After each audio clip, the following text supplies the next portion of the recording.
ಆಗಸ್ಟ್ನಲ್ಲಿ ಬೆಂಗಳೂರಿನ ಮೊದಲ ಡಬಲ್ ಡೆಕ್ಕರ್ ಫ್ಲೈ ಓವರ್ ಶುರುವಾಗಲಿದೆ. ಸೆಂಟ್ರಲ್ ಸಿಲ್ಕ್ ಬೋರ್ಡ್ನಿಂದ ರಾಗಿಗುಡ್ಡದವರೆಗೂ ಈ ಫ್ಲೈ ಓವರ್ ಇದೆ. ಫ್ಲೈ ಓವರ್ ಆರಂಭದಿಂದ ನಿತ್ಯ ಲಕ್ಷಾಂತರ ಸವಾರರಿಗೆ ಅನುಕೂಲ ಆಗುತ್ತೆ. ಸಿಲ್ಕ್ ಬೋರ್ಡ್ ಜಂಕ್ಷನ್ನಲ್ಲಿ ಸಂಚಾರ ದಟ್ಟಣೆ ಕಡಿಮೆ ಆಗೋ ಸಾಧ್ಯತೆ ಇದೆ. ಸಿಲ್ಕ್ ಬೋರ್ಡ್ ಜಂಕ್ಷನ್ನಲ್ಲಿರುವ ಟ್ರಾಫಿಕ್ ಕಿರಿಕಿರಿಗೆ ಈ ಮೂಲಕ ಬ್ರೇಕ್ ಬೀಳಲಿದೆ. 2019ರಲ್ಲಿ ಡಬಲ್ ಡೆಕ್ಕರ್ ಫ್ಲೈ ಓವರ್ ನಿರ್ಮಾಣ ಪ್ರಾರಂಭ ಮಾಡಲಾಗಿತ್ತು. ಇದೀಗ ಕೊನೆಗೂ ಫ್ಲೈ ಓವರ್ ಸಂಚಾರಕ್ಕೆ ಮುಕ್ತ ಆಗೋ ಸಾಧ್ಯತೆಗಳಿದೆ. ಬೆಂಗಳೂರಿನ ಅತಿ ಹೆಚ್ಚು ಟ್ರಾಫಿಕ್ ಜಾಮ್ ಆಗುವಂತಹ ಸ್ಥಳ ಇದು. ಸಿಲ್ಕ್ ಬೋರ್ಡ್ ಜಂಕ್ಷನ್ ಅಲ್ಲಿ ಸಿಕ್ಕಾಕೊಂಡ್ರೆ ಹೊರ ಬರೋದು ಕಷ್ಟ. ಈ ಟ್ರಾಫಿಕ್ ಜಾಮ್ ಮುಕ್ತಿಗಾಗಿ ಡಬಲ್ ಡೆಕ್ಕರ್ ಫ್ಲೈ ಓವರ್ ಅನ್ನ ನಿರ್ಮಾಣ ಮಾಡಲಾಗಿತ್ತು. 2019ರಲ್ಲಿ ಶುರುವಾಗಿತ್ತು. ಈಗ ಕೊನೆಗೂ ಈ ಮಾರ್ಗ ಮುಕ್ತಿ ಸಿಗಲಿದೆ. ರಾಗಿಗುಡ್ಡದಲ್ಲಿ ನಿರ್ಮಾಣ ಆಗಿರುವಂತಹ central silk board double decker fly over ಸಂಚಾರಕ್ಕೆ ಸಿಗೋ ಸಾಧ್ಯತೆ ಇದೆ. HSR ಲೇಔಟ್ ಮತ್ತು ಹೊಸೂರು ರಸ್ತೆ ಕಡೆ ಅತಿ ಹೆಚ್ಚು ಟ್ರಾಫಿಕ್ ಜಾಮ್ ಆಗುತ್ತೆ. ಈ ಡಬಲ್ ಡೆಕ್ಕರ್ ಓಪನ್ ಆದ್ರೆ ಟ್ರಾಫಿಕ್ ಜಾಮ್ಗೆ ಮುಕ್ತಿ ಸಿಗೋ ಸಾಧ್ಯತೆ ಇದೆ.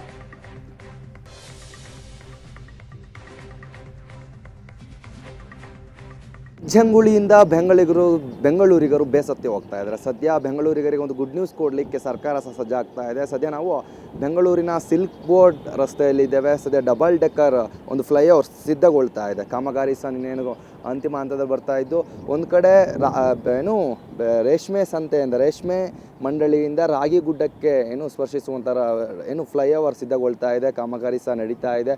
ಈ ಒಂದು ಫ್ಲೈಓವರ್ ಉದ್ಘಾಟನೆ ಆಗಿದ್ದೇ ಆದರೆ ಇಲ್ಲಿನ ಸಾರ್ವಜನಿಕರಿಗೆ ಮತ್ತು ಟ್ರಾಫಿಕ್ ಚಂಗುಳಿಯಿಂದ ಬೇಸತ್ತ ಜನರಿಗೆ ಒಂದು ರೀತಿ ರಿಲೀಫ್ ಸಿಗ್ತಾ ಇದೆ. ಬೆಂಗಳೂರು ಅಂದರೆ ಸಾಮಾನ್ಯವಾಗಿ ಟ್ರಾಫಿಕ್, ಬೆಂಗಳೂರು ಅಂದಿದ ತಕ್ಷಣ ಜನರು ಸಾಮಾನ್ಯವಾಗಿ ಅವರ ಮನಸ್ಸಿಗೆ ಬರೋದು ಫುಲ್ ಟ್ರಾಫಿಕ್. ಆದರೆ ಈ ಒಂದು ಸಂದರ್ಭದಲ್ಲಿ ಈ ಒಂದು ಫ್ಲೈಓವರ್ ಉದ್ಘಾಟನೆ ಆದ್ರೇನು ಮಾರ್ಚ್ ತಿಂಗಳಲ್ಲಿ ಈ ಒಂದು ಫ್ಲೈಓವರ್ ಉದ್ಘಾಟನೆಗೊಳ್ಳಲಿದೆ. ಸದ್ಯ ಕಾಮಗಾರಿ ಸಹ ನಡೀತಾ ಇದೆ. ಮೆಟ್ರೋ ಸ್ಟೇಷನ್ ಬಳಿಯಲ್ಲಿರುವಂತಹ ಈ ಒಂದು ಫ್ಲೈಓವರ್ ಮೇಲೆ ನಾವು ನಿಂತಿದ್ಕೊಂಡು ನಿಮಗೆ ತೋರಿಸ್ತಾ ಹೋಗ್ತೇವೆ. ನಿನ್ನೇನು ಫ್ಲೈಓವರ್ ಸಹ ಸಿದ್ಧಗೊಳ್ತಾ ಇದೆ. 90% ಕೆಲಸ ಸಹ ಮುಕ್ತಾಯಗೊಂಡಿದೆ. ಇನ್ನೇನು 10% ಮಾತ್ರ ಬಾಕಿ ಇದೆ. ಸದ್ಯ ಕಾಮಗಾರಿ ಸಹ ನಡೀತಾ ಇದ್ದು, ಒಂದು ಕಡೆ ರೇಷ್ಮೆ ಸೆಂಟ್ರಲ್ ಸಿಲ್ಕ್ ಬೋರ್ಡ್ ಅಂದಿದ ತಕ್ಷಣ ಟ್ರಾಫಿಕ್, ಅದ್ರ ಜೊತೆಗೆ HSR ಲೇಔಟ್, BMR ಲೇಔಟ್, ರಾಗಿಗುಡ್ಡಕ್ಕೆ ಕನೆಕ್ಟ್ ಮಾಡುವಂಥ ಈ ಒಂದು ಫ್ಲೈಓವರ್ ಸದ್ಯ ಸಿದ್ಧಗೊಳ್ತಾ ಇದ್ದು ಟ್ರಾಫಿಕ್ಕಿಂದ ವಿಮುಕ್ತಗೊಳ್ಳಲು ಸಾರ್ವಜನಿಕರಿಗೆ ಅವಕಾಶವನ್ನು ಸಹ ಮಾಡಿಕೊಡ್ತಾ ಇದ್ದಾರೆ. ಇನ್ನೊಂದು ಕಡೆ ತೋರಿಸ್ತಾ ಹೋಗ್ತೇನೆ, ಕಾಮಗಾರಿ ಸಹ ನಡೀತಾ ಇದೆ. ಒಂದು ಕಡೆ ನಿನ್ನೇನು ಕಾಮಗಾರಿ ಸಹ ಅಂತ್ಯದ ಕ್ಷಣಗಣನೆಗೆ ಕಾಯ್ತಾ ಇದೆ.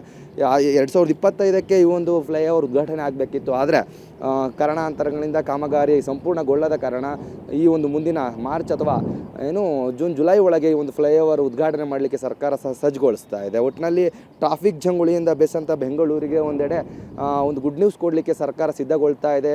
ಅದ್ರ ಜೊತೆಗೆ ಮೆಟ್ರೋ ಈ ರೀತಿಯಂಥ ಹೊಸ ಯೋಜನೆಗಳನ್ನು ತರೋದ್ರಿಂದ ಈ ರೀತಿ ಫ್ಲೈಓವರ್ ನಿರ್ಮಾಣ ಮಾಡೋದ್ರಿಂದ ಜನರಿಗೆ ಒಂದು ರೀತಿ ಟ್ರಾಫಿಕ್ಕಿಂದ ವಿಮುಕ್ತಗೊಳ್ತಾ ಇದ್ದಾರೆ. ಕ್ಯಾಮ್ರಾ ಪರ್ಸನ್ ರವಿ ಜೊತೆ ಸುಮನ್, ಏಷ್ಯಾನೆಟ್ ಸುವರ್ಣ ನ್ಯೂಸ್, ಬೆಂಗಳೂರು.